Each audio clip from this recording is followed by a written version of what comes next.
Oh, I see color. Oh shoot, it fell right off. Oh damn, look at that. Alright guys, so we're obviously in a different room. I really don't know where I'm at right now. So what you're gonna see over here is we got a new toy. So we got an Epson Surecolor F570. So in other words, a sublimation printer. Woo. Check it out. The Epson F570 sublimation printer. Who would have thought the DTG bros were gonna get into sublimation? Right? I mean, we do embroidery, we do DTF, we do DTG, we got our own podcast studio, and now we're gonna be unboxing this baby, and we're gonna start doing sublimation. Let's do this. Ladybug.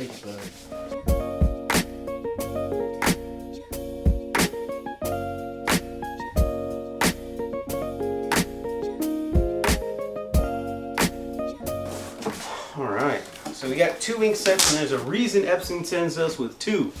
Because when we run the charge, the first cycle of ink, it's going to use most of the first set of ink. Thankfully though, unlike DTG ink, sublimation ink is relatively cheap.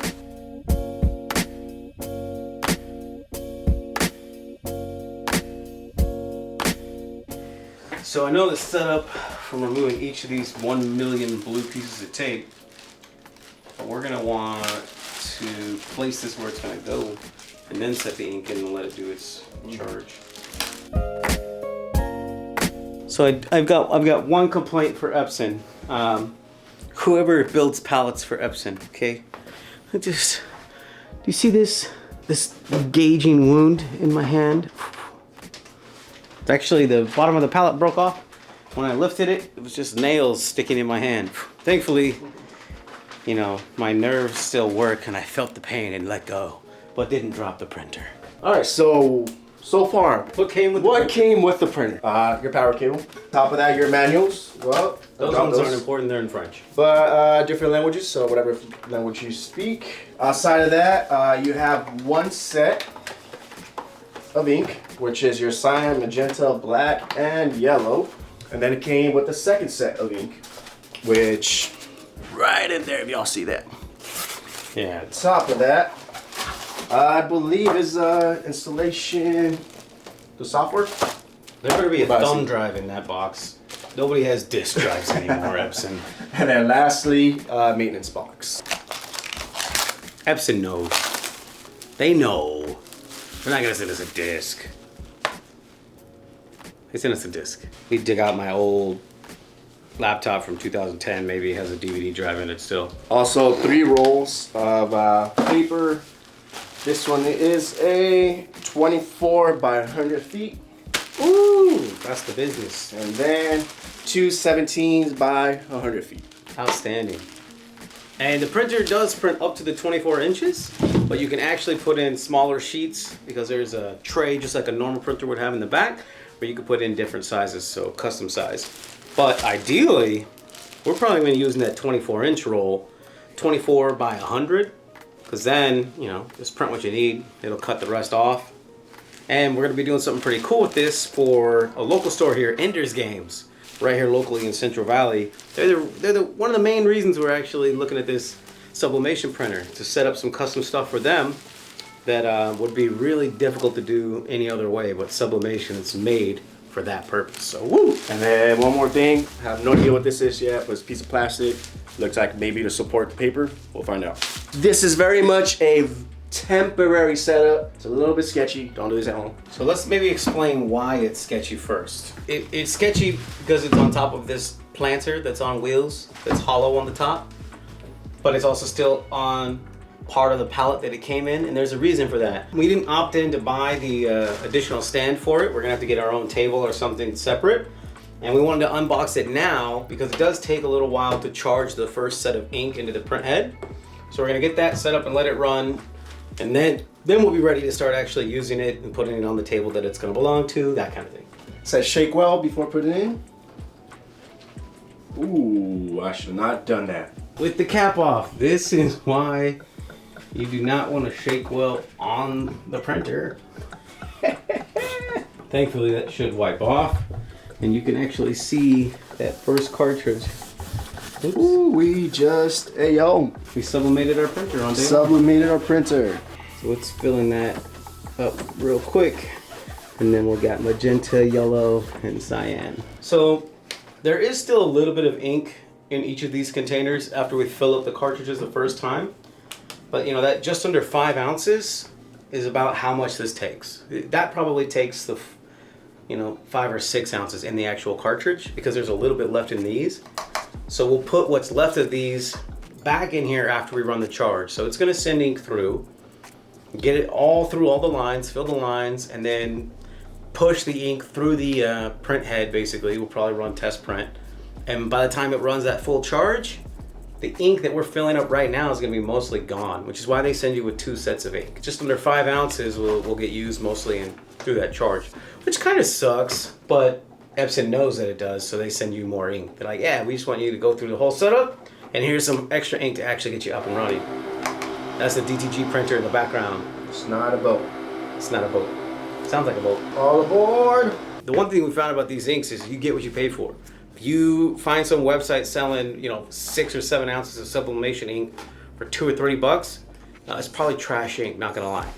So you wanna make sure that you're sticking with the Epson inks or a like quality product. But if you do find that $2 or $3 bottle and it works great, let us know. Also, we bought this, Esley actually bought this printer because we were talking about sublimation, doing all these different things. Has nothing to do with Epson. It's the printer we looked at. He's like, you know what do you think? We're like, let's go with it. Epson's not paying for the review of this printer.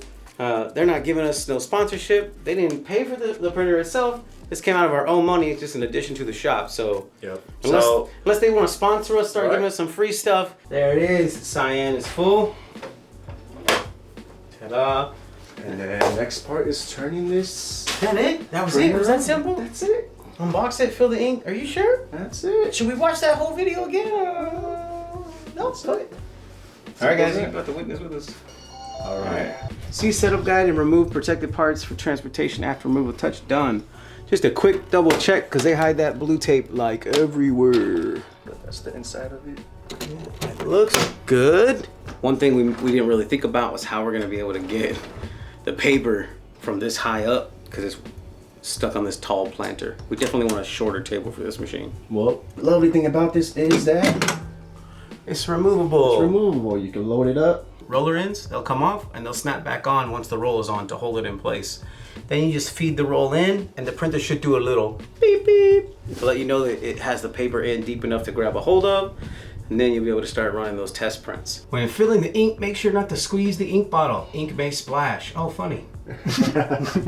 Make sure to match the color of the ink bottle with the ink tank. Ink may remain in the bottle. You could use that ink later. Repeat ink filling. Over 2/3 of the tank could damage the printer. So one thing a lot of people don't know about the Epson F550, you're not supposed to fill the ink all the way full every time. We filled it all the way full right now because we're going to be basically purging that ink into the lines when you run the first charge. But the rest of the time, you want to keep it about 75% full. And then as it drops, you know, to below 50, above 25%, start adding some ink back in. But it's interesting that it tells you above that 75% full, you could damage it somehow. So just avoid that. You know, follow the simple instructions they put on the screen. Cool. Make sure all ink is filled to the upper limit and select start. Are we ready to start? We're ready, aren't we? Start. Time remaining 74 minutes. So that's a little over an hour, and we're gonna just let this thing run and do its business because we're actually gonna go catch a movie right now. Because it's hot as balls, like we mentioned in the house where the AC broke. So we're gonna use the AC at the movie theater, and then we'll come back and we'll see what's going on. We'll check the progress. So you come back, we'll finish this video, and then coming up soon, we'll have our first test print ever, and then the special stuff in the future once it comes in. We got a big shipment of some stuff we're gonna be sublimating. Stay tuned for that. It's gonna be amazing. But we got a couple more weeks before that actually gets delivered. Catch you later. This is the design you're looking at. First print. What do you think it's gonna look like? Huh? Last thoughts before we see? Doo-doo. Doo-doo? Half doo-doo. Half doo-doo. Let's see. Oh, that was... That was it. Okay, hold those up, bro. So these are just 3 pattern backgrounds, and the goal is to cover some 3D puff with these and just see how they sublimate the poly thread. Let's go. This is just one of our tester hats again. Yeah, Save money. yeah. Save money everywhere you can. Alright, what you think? We have no idea if this is gonna work, by the way. The first thing we printed from this printer, also the first thing we're trying to sublimate from this printer. I don't know if the pressure is there, I don't know if the heat is there. We got one of the elements correct, it's poly thread. Yeah, so time was a guess. I put it on for 49 seconds. It says temperature 385 to 400, but this is dual heated. So the bottom is heated to 320, the top was 385. Let's find out. We're about to find out. Nothing leaked through, which is good. I think. Oh, I see color. Oh shoot, it fell right off. Oh damn, look at that. I did just remember something about ghosting though, but we'll talk about that later. Look at that, dude. Could you imagine? Like tons of different colors of people's flags? That is sick. Wait. It's on there. It's on there. It's on there, the birds. That's what's up. Check that out. All right, so that was the first tester, and it didn't sublimate the hat, or if it did, we can't see because it's black. So let's do one that's not messed up. Let's just go for the real thing. What do you think? I think we might have the settings down. We might have lucked out and just guessed it right. It took us an hour and a half to set up this printer because we didn't want to follow the instructions. Yep. Well, we both followed the instructions at different places. We followed different two instructions. sets. Two sets of different instructions. However, look at us now. First print was successful. On a tester hat, it came out fantastic. All right, so after you guys see this hat in the video, I want you to comment below if you think that the logo is too big. Because our guy ordered some hats, and I'm probably gonna give him a refund. We were talking about different sizes, and communication kind of got lost there. And we did 3D embroidery, 3D puff on these hats. Got it down. The 3D puff looks amazing, but he felt like the logos were a little too big, so I told him I'd give him a refund versus do the entire order over with patches or anything like that. But I don't think that the logos are too big. I actually think that the logos look awesome, and it's gonna look even more awesome right now when we turn it into a multimedia order. So check this out. All right, let's go. So check it out. Here's a little disclaimer that probably not a lot of you guys are thinking about. Since we have, I don't want to say a little more advanced setup, dual heated platens, right? Lower and upper. And they're auto clams, they pop right off. For everything that we do, that's great. This does the same thing. It will automatically release. When you're working with sublimation, you actually don't want that. So jumping ahead to DTG and DTF and all these other things, our setup is amazing. But working almost backwards in a way to go to sublimation, this auto clamp could be dangerous, meaning dangerous is in ruining your prints. You don't want it to just pop up because if it could pull that ink with it. It's called ghosting. So you want to release it gently so that there's no vacuum, no suction or whatever. Alright. And you want to do the same thing when you take this off. So this will be the first reveal. You want to do it? Let's go. Okay, put nice and easy. Oh! All right, that is sick, bro. I want to say it's fire because it looks like fire. Ooh, top. Yeah, that is sick. It's nice. It's nice. It looks freaking smooth. So many ideas just popped in my head. Exactly, right? Immediately. So many Immediately. And that's the benefit of I did a thing. Hey man, I did a thing. Oh, fuck, let's run with it. Let's see what's up then. So many new things we can do. Tons of white thread. We're going, oh, I have another idea. What if we get polyester, clear or green We'll save it for thread? another video. Okay, another video. Glow in the dark thread, right? That will just, it's white. Sometimes it's white, sometimes it's green. It'll be polyester. You do a whole design in it, and then you sublimate over it. It's still glow in the dark thread. So it will be colorful during the day. Well, we're gonna have to find out in another video. Make sure you like, comment, subscribe to this channel so you can see all the crazy ish we're gonna be doing with all these devices. Look, we just got an Epson printer today. The first print, we made 2 hats. We used our Hotronics 360 IQ or Fusion 360 IQ. Oh, the possibilities are endless. That is sick. No additional press after, no nothing. It's just in there like swimwear. That's crazy. I want to do the blue one now. If we can find it. Yeah, it's got to be one of these pieces of paper. And this is why you keep a clean space. Yeah. We just got too excited. We just unboxed the printer. We haven't done any cleanup yet. You know what? They probably could see it in the video.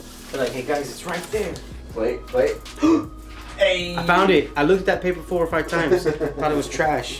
From the back, it looks like nothing, but check out this design. All right, it doesn't look super crisp or HD or 4K, but I promise it's supposed to look a little more dull on the paper. But man, when it comes off on the hat, look at this. You can reuse this sheet. It won't come out as vibrant, but it will come out again. Yep. Let's do another one. Oh yeah, that's sick, dude. I don't know what I was expecting, but I wasn't expecting it to come out that nice. Especially that design. Such a simple, free little background fire and ice type thing. We gotta show Claudia. Claudia! That's the Claudia call. What are you doing? You have to subscribe to our channel. Stay tuned for the podcast. There'll be a whole episode about the Claudia call. Yeah, so this is a test, right? What we're talking about right now is we sublimated without any protection on the hat itself. Typically what you would do when you, especially 3D puff, you would still have the foam on. You 3D puff, and instead of ripping off the foam, which is so much fun, you leave the foam on. Then you would lay the papers over like we're doing right now, put it on the hat press, sublimate, then pull the foam off. And the foam is just an extra layer of protection so you don't sublimate the hat. Because this is a black hat, you wouldn't see it anyway. But imagine this was like a light gray or even a white hat or a blue hat or any other lighter color. You might see any colors that you sublimated past. Alright. So the pressure was still at a 4 even though reduced a little bit. Okay, folks, okay.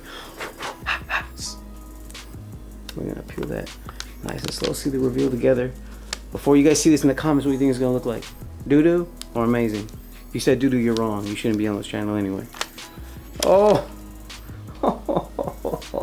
that is slick. I just can't. Man, that is just, yes. Look at that, is sick. I'm so happy with ourselves. So, as an excited little kid after you do something real cool and new, even though it may not be cool to the world, I'm gonna go show my wife. That's right, that's right.